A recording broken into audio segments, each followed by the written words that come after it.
Good morning, welcome to news analysis. నేను జ్యోత్స్న. డిస్కషన్లోకి వెళ్లే కన్నా ముందు వివిధ పత్రికల్లో వచ్చిన వార్తా కథనాలను ఒకసారి చూద్దాం. తెలంగాణ వార్తా పేపర్స్ చూసినట్లయితే ముందుగా ఈనాడు. ఇక్కడ మనకు బ్యానర్ ఐటంగా రైళ్ల రద్దీకి సంబంధించిన వార్తను హైలైట్ చేస్తూ ముఖ్యంగా ఈ సాధారణ కంపార్ట్మెంట్స్ ఉంటాయి కదా, అందులో రద్దీ ఏ విధంగా ఉంటుంది, ఇది రైలా జైలా అన్న విధంగా ఉంటుంది అని చెబుతూ ఒక ఫోటోగ్రాఫ్ని ఇక్కడ ముద్రించి ఈ వార్తను హైలైట్ చేస్తూ శ్రామికులను పేదలను దేశం నలుమూలలకు చేరవేసే ప్రధాన రవాణా సాధనమైనటువంటి రైలు ఆయా వర్గాలను పూచిక పుల్లల్లా భావిస్తోందా? శ్రామిక శక్తి కొరతను తీరుస్తున్న పేదలు రైలు ఎక్కాలంటేనే భయపడేలా చేస్తోందా? సాధారణ కోచ్లను రెండింటికే పరిమితం చేస్తున్న తీరును చూస్తే అవును అనే సమాధానం వస్తోంది. ఈ పరిస్థితుల్లో ఎక్స్ప్రెస్ సూపర్ ఫాస్ట్ రైళ్లలో కిక్కిరిసిపోతున్న జనరల్ బోగీల్లో అడుగు తీసి అడుగు పెట్టే పరిస్థితి ఉండటం లేదు అంటూ ఈ వార్తనిచ్చారు. నిజంగా కూడా సాధారణ బోగిల్లో ఉన్నటువంటి పరిస్థితి, అవి రెండే ఉండడము కంపార్ట్మెంట్స్, అందులో ఉండేటువంటి రద్దీ చూస్తే ఇది నిజంగా కూడా రైలా జైలా అనేటువంటి పరిస్థితే కనిపిస్తుంది. ఇక పర్యాటకానికి పీపీపీ విధానం అంటూ ఈ రంగంలో దుబాయ్ కంటే 100 రెట్లు అధికంగా తెలంగాణలో అవకాశాలున్నాయి, నిర్వీర్యమైన ఆస్తుల నుంచి ఆదాయం సృష్టిస్తాం అంటూ అబ్కారీ పర్యాటక శాఖ మంత్రి జూపల్లి చెప్పినటువంటి మాటలను ఇక్కడ హైలైట్ చేస్తూ పర్యాటక రంగానికి పీపీపీ విధానం తీసుకొస్తాము అని చెప్పేసి అంటున్నారు. అంటే పబ్లిక్ ప్రైవేట్ పార్ట్నర్షిప్ విధానం అన్నమాట. సింఘ్వి గెలుపు తెలంగాణకు మేలు అంటూ విభజన హామీలపై రాజ్యసభలో సుప్రీంకోర్టులో పోరాడుతారు. సిఎల్పి సమావేశంలో సీఎం రేవంత్ రెడ్డి విద్యా వైద్య రంగాల అభివృద్ధికి కృషి చేస్తాను అన్న సింఘ్వి. అయితే రాజ్యసభ ఎన్నికల్లో తెలంగాణ నుంచి కాంగ్రెస్ అభ్యర్థిగా అభిషేక్ మను సింఘ్విని గెలిపించడం వల్ల రాష్ట్రానికి ఎంతో మేలు జరుగుతుంది అని చెప్పేసి ముఖ్యమంత్రి రేవంత్ రెడ్డి అన్నారు. ఇవాళ ఆయన నామినేషన్ దాఖలు చేస్తారు. ఇక బీఆర్ఎస్ తో పొత్తు అవసరం లేదు, అవినీతి కుటుంబ పార్టీలకు బీజేపీ దూరం అని అంటున్నారు బండి సంజయ్. ఏదైతే మొన్న సీఎం రేవంత్ రెడ్డి బీఆర్ఎస్ బీజేపీలో కలుస్తుంది, విలీనం అవుతుంది అని చెప్పేసి కామెంట్ చేసినటువంటి ఒక ఇంటర్వ్యూలో చెప్పినటువంటి విషయానికి ఒక విధంగా ఇది కౌంటర్ అని చెప్పొచ్చు. బీఆర్ఎస్తో పొత్తు అవసరం మాకు లేదు అని చెప్పేసి అంటున్నారు బండి సంజయ్. నేల కొరిగిన అక్రమం అంటూ గండిపేట జలాశయంలోని ఫామ్ హౌస్లు నేలమట్టం. ఓఆర్ఓ ఎస్ఓఎస్ స్పోర్ట్స్ విలేజ్లో 20కి పైగా కట్టడాలు ధ్వంసం చేశారు. హిమాయత్ సాగర్ పైన దృష్టి పెట్టారు హైడ్రా కమిషనర్ రంగనాథ్. రుణమాఫీ పేరిట కాంగ్రెస్ మోసం చేసింది అంటూ రాహుల్ గాంధీకి ఖర్గేలకు కేటీఆర్ లేఖ రాశారు, బహిరంగ లేఖ. దాన్ని ఎక్స్లో కూడా పోస్ట్ చేశారు. దానికి సంబంధించింది ఈ వార్త. ఇక మోసాలకు సైబర్ లింకులు అంటూ ఆన్లైన్ షేర్ ట్రేడింగ్ పేరిట వాట్సాప్లో లింకులు పంపుతూ 4 నెలల్లోనే 1420.48 కోట్లు కాజేసిన ముఠాలు అంటూ ఈ వార్తనిచ్చారు. మోసాలకు సైబర్ లింకులు అంటూ ముఖ్యంగా ఫలానా లింక్ అని ఫలానా ఓటీపీ చెప్పమని అంటే ఇంకా అవి పెరిగిపోతూ ఒక్క 4 నెలల్లోనే 1420 కోట్లు కాజేశాయంట ఈ ముఠాలు. నెక్స్ట్ ఆంధ్రజ్యోతి చూద్దాం. ఇక్కడ బడా భవనాలపై బుల్డోజర్, హైదరాబాద్లో హైడ్రా హల్చల్, గండిపేట ఎఫ్టీఎల్లోని నిర్మాణాల కూల్చివేతకు సంబంధించిన వార్త ఇది. మొత్తం 20కి పైగా భవనాలు, ప్రహారీ గోడలు నేలమట్టమయ్యాయి. కేంద్ర రాష్ట్ర మాజీ మంత్రులు, వ్యాపారవేత్తలవి కూడా ఈ నేలమట్టమైన వాటిలో ఉన్నాయి. అర్ధరాత్రి యంత్రాలు, తెల్లవారుజామున రంగంలోకి వ్యూహాత్మకంగా వ్యవహరించిన హైడ్రా అధికారులు, వాగ్వాదానికి దిగిన నిర్మాణదారులు, వారిని అదుపులో కూడా తీసుకున్నారు. భూములు విక్రయించిన నాయకుల ఫోన్లు స్విచ్ ఆఫ్. 1-2 రోజుల్లో మరిన్ని కూల్చివేతలు ఉంటాయి. హిమాయత్ సాగర్ ఎఫ్టీఎల్లో నిర్మాణాలపై దృష్టి. విభజనలో చిక్కులు అంటూ పునర్విభజన చట్టం అమలు చేసే విషయంలో పలు రాజ్యాంగ న్యాయపరమైన సమస్యలున్నాయి. కేంద్రం 10 ఏళ్లుగా చట్టాన్ని అమలు చేయడం లేదు. చట్టసభల్లో కోర్టుల్లో గట్టిగా వాదించాల్సి ఉంది. అందుకే తెలంగాణ నుంచి రాజ్యసభకు సింఘ్వి ఆమోదించిన అధిష్టానానికి ధన్యవాదాలు. సిఎల్పి సమావేశంలో ముఖ్యమంత్రి రేవంత్ రెడ్డి. ఆర్ఆర్ఆర్ అవార్డ్ పాస్ అంటూ ఉత్తర భాగం రోడ్డు నిర్మాణంలో పూర్తయిన భూసేకరణకు త్వరలో పరిహారం చెల్లింపు. గత 3 ఏళ్లలో జరిగిన రిజిస్ట్రేషన్లో గరిష్ట విలువ ప్రాతిపదికగా ఖరారు చేస్తారు. పట్టణ ప్రాంతాల్లో 2 రెట్లు, గ్రామీణంలో 3 రెట్లు. నోటిఫికేషన్ విడుదలకు అధికారులు కసరత్తు. త్వరలో కేంద్రం నుంచి అటవీ అనుమతులు. రుణ భారం సుదీర్ఘకాలం అంటూ అయితే రాష్ట్ర ప్రభుత్వం బహిరంగ మార్కెట్లో తీసుకుంటున్న అప్పుల సగటు కాల పరిమితి టర్మ్ అనేది నానాటికి పెరిగిపోతున్న పరిస్థితి. గతంలో సగటు కాల పరిమితి వచ్చేసి 10 నుంచి 12 ఏళ్లుంటే ఇప్పుడు అది 19 ఏళ్లకు పెరిగిందట. ఫలితంగా కొత్తగా వచ్చే ప్రభుత్వాలపై ఆర్థిక భారం పడుతుంది అంటూ అయితే ఈ పెరుగుతున్న ప్రభుత్వ అప్పుల కాల పరిమితి అని చెబుతూ ఒక వార్తనిచ్చారు.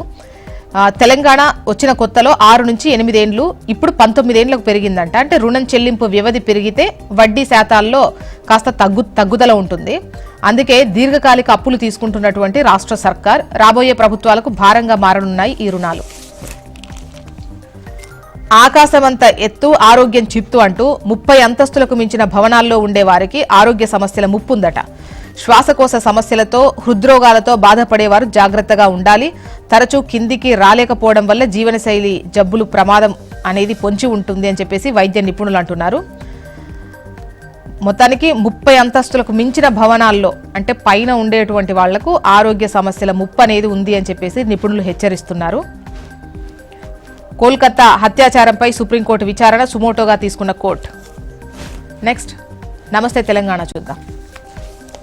అమాత్య ఆలకించరా అన్నటువంటి బ్యానరేటం మీరు చూడొచ్చు. అరకొర మాఫీ, రైతులకు టోపీ, మంత్రి శ్రీధర్ బాబు ఇలాఖాలో రైతుకు ధోకా అంటూ కమాన్పూర్ మండలంలో మాఫీ 40%. బ్యాంకుల చుట్టూ అన్నదాతల ప్రదక్షిణలు.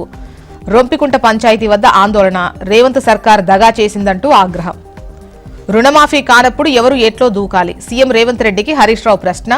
రాష్ట్రంలో సంపూర్ణంగా రుణమాఫీ కాలేదని కోదండరెడ్డి, కోదండ రామరెడ్డి, ఆది శ్రీనివాస్ ముగ్గురు చెప్పారు. వారు చెప్పిందే నేను చెప్పాను. మాఫీ జరిగితే రాష్ట్ర వ్యాప్తంగా రైతులు రోడ్డు ఎందుకు ఎక్కుతారు? సీఎం దిష్టిబొమ్మని ఎందుకు దహనం చేస్తారు? ప్రతి అంశాన్ని రాజకీయం చేయడం తగదు. ఇప్పుడు చెప్పు ఏట్లో ఎవరు దూకాలి అంటున్నారు మాజీ మంత్రి హరీష్. రైతు గోస వీడు రాహుల్ అంటూ ముఖ్యమంత్రి రేవంత్ రెడ్డికి కండ్లు తెరిపించండి అన్న కేటీఆర్ బహిరంగ లేఖకు సంబంధించినటువంటి వార్తను హైలైట్ చేస్తూ రాష్ట్రంలో 40% మందికి రుణమాఫీ అయింది. హామీ మేరకు 2 లక్షల రుణం మాఫీ చేయాలి. రైతులను నిలువునా మోసగిస్తున్న రేవంత్ రెడ్డి అంటూ నిన్న మల్లికార్జున ఖర్గే, రాహుల్ గాంధీలకు కేటీఆర్ లేఖ రాసినటువంటి విషయాన్ని, బహిరంగ లేఖ రాసిన విషయాన్ని ఇక్కడ హైలైట్ చేస్తూ ఈ కథనాన్ని ఇచ్చారు. అల్లుడా మజాకా అంటూ ఆయిల్ ఫామ్ కంపెనీ హస్తగతానికి మంత్రి అల్లుడు, కొడుకు స్కెచ్. సాగుకు 3 ఏళ్లుగా కంపెనీ కోట్ల పెట్టుబడి. పంట చేతికి రావడంతో మంత్రి బంధువుల కన్ను. ప్రీ యూనిక్ ఇండియా కంపెనీకి బెదిరింపు. కంపెనీని విక్రయించాలని ఓనర్లపై ఒత్తిడి. కోట్లలో పెట్టుబడి పెట్టిన ప్రీ యూనిక్ పంట చేతికొచ్చే సమయానికి కబ్జా చేసే యత్నం జరుగుతోంది అంటూ అల్లుడా మజాకా అంటూ ఈ వార్తనిచ్చారు. కొడంగల్ లిఫ్ట్ మెగా చేతికే, అందుకోసమే టనెల్స్ కాదని ప్రెజర్స్ మెయిన్ అని చెబుతూ 4350 కోట్ల వ్యయంతో ప్రాజెక్టు నిర్మాణం. ఉదండాపూర్ను పట్టించుకునే రాష్ట్ర ప్రభుత్వం. సుంకిసాల ఘటనతో మెగా సంస్థపై విమర్శలు. బ్లాక్ లిస్ట్ లో పెట్టాలని డిమాండ్లున్నా అటే మొగ్గు చూపుతున్నారు అంటూ ఈ కథనాన్ని ఇచ్చారు. నెక్స్ట్ వెలుగు. పైన టాప్ లో కోల్కతా రేప్ కేసు సుప్రీంకు అంటూ సుమోటోగా తీసుకుంది న్యాయస్థానం. ఇక హైదరాబాద్ లో సర్వాయి పాపన్న విగ్రహం. పాపన్న గౌడ్ టూరిజం సర్క్యూట్ కు 4.7 కోట్లు డిప్యూటీ సీఎం భట్టి విక్రమార్క ప్రకటించారు. ఫ్యూచర్ సిటీలో పెట్టుబడులు పెట్టండి, తెలంగాణ అభివృద్ధిలో భాగస్వాములు అవ్వండి. క్షత్రియులకు సీఎం రేవంత్ రెడ్డి పిలుపు. కుమ్రంభీం, అల్లూరి స్ఫూర్తితో ప్రజా సమస్యలపై పోరాడినం. ప్రజా పాలనలో అందరికీ ప్రాధాన్యం ఉంటుంది. నిజాం షుగర్ ఫ్యాక్టరీని త్వరలోనే ప్రారంభిస్తాం. క్షత్రియ భవన్ కు స్థలం కేటాయిస్తామని ప్రకటన. సీఎం రేవంత్ ను ఘనంగా సన్మానించిన క్షత్రియ సేవా సమితి. కమర్షియల్ ట్యాక్స్ లో ఏం జరుగుతుంది? అక్రమాలపై రిపోర్ట్ ఇవ్వాలని అధికారులకు సీఎం ఆదేశం. వెజ్ ఫుడ్ తో అంటే డిప్రెషన్ దూరం అవుతుందట. శాకాహారుల్లో ప్రోటీన్, విటమిన్ సి స్థాయిలు అధికంగా ఉంటాయి. నాన్ వెజిటేరియన్స్ తో పోలిస్తే యాంటీ ఆక్సిడెంట్లు ఎక్కువట. అందుకే శాకాహారుల్లో ఈ కుంగుబాటు, ఒత్తిడి తక్కువ ఉంటుంది. హెచ్సియు రీసెర్చ్ లో ఇది వెల్లడైంది అంటూ, అంటే వెజ్ ఫుడ్ తింటే డిప్రెషన్ కు దూరం అని చెప్పేసి నిపుణులు అంటున్నారు అని వార్తనిచ్చారు. బీఆర్ఎస్ తో పొత్తు పెట్టుకోవాల్సినటువంటి కర్మ మాకేం లేదంటున్నారు బండి సంజయ్. ఏపీ వార్తా విశేషాల్లోకి వెళ్దాం. ముందుగా ఈనాడు దోపిడీ లెక్క తేలాలి అంటూ క్వార్ట్జ్, సిలికా శాండ్ అక్రమాలపైన సిఐడి విచారణ. 5 ఏళ్ల వివరాలు సిద్ధం చేస్తున్న గనుల శాఖ. గతేడాది రికార్డు స్థాయిలో 6.21 లక్షల క్వార్ట్జ్ చైనాకు ఎగుమతి. ఏటా 18 నుంచి 20 లక్షల టన్నుల సిలికా శాండ్ విక్రయాలు. ఇవన్నీ వైసీపీ పెద్దల సిండికేట్ల కనుసన్నల్లోనే జరిగాయి అంటూ ఈనాడు ఒక కథనాన్ని బ్యానర్ ఐటంగా ఇచ్చింది. సుమోటోగా అత్యాచారం కేసు స్వీకరించిన సుప్రీంకోర్టు రేపటి నుంచి విచారిస్తామని వెల్లడి. పత్రాలు కాల్చేస్తే అక్రమాలు బూడిదవుతాయా?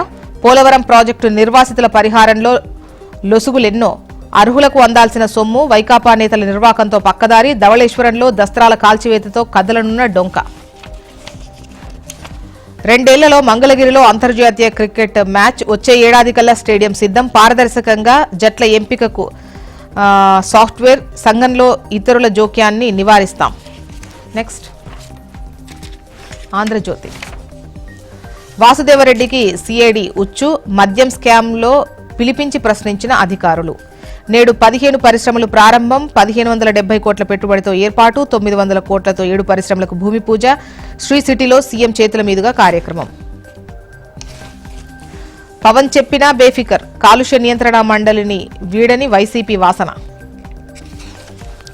నైరుతి తీరు మారింది. రోజుల తరబడి ఉండే ముసురు కనుమరుగు. అన్ని ప్రాంతాలకు విస్తరించే వర్షాలు మాయం. ఒకచోట అతివృష్టి, మరోచోట అనావృష్టి. ఆగస్టులో అనేక జిల్లాల్లో దుర్భిక్ష పరిస్థితులు.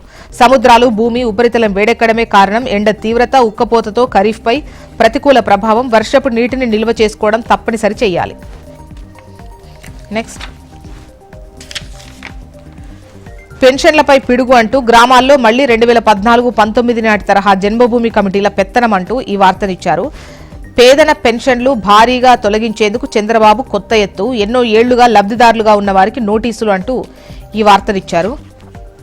బాలికపై బస్సులో సామూహిక అత్యాచారం. ఉత్తరాఖండ్లో జరిగిన దారుణం ఇది. ఇక కోల్కతా డాక్టర్ హత్యోదంపై రేపటి నుంచి విచారణ ఉంటుంది. సుప్రీంకోర్టు ఈ కేసును సుమోటోగా స్వీకరించి విచారించనుంది. ఇక ఊదండి బాక. శ్రీ సిటీలో నేడు 16 పరిశ్రమలకు సీఎం చంద్రబాబు మళ్లీ ప్రారంభోత్సవం. 8 పరిశ్రమలకు మళ్లీ భూమి పూజ. వీటన్నింటిలో గత జగన్ ప్రభుత్వంలోనే ఉత్పత్తి ప్రారంభం. పరిశ్రమలు క్యూ కట్టాయని చెప్పుకునేందుకు పాట్లు. నేడు శ్రీ సిటీలో సీఎం చంద్రబాబు పర్యటన. మొత్తానికి ఇవి ఇవాళ వివిధ పత్రికల్లో వచ్చినటువంటి వార్తా కథనాలు. ఇప్పుడు ఒక చిన్న బ్రేక్ తీసుకుందాం. బ్రేక్ తర్వాత డిస్కషన్లోకి వెళ్దాం. Stay tune.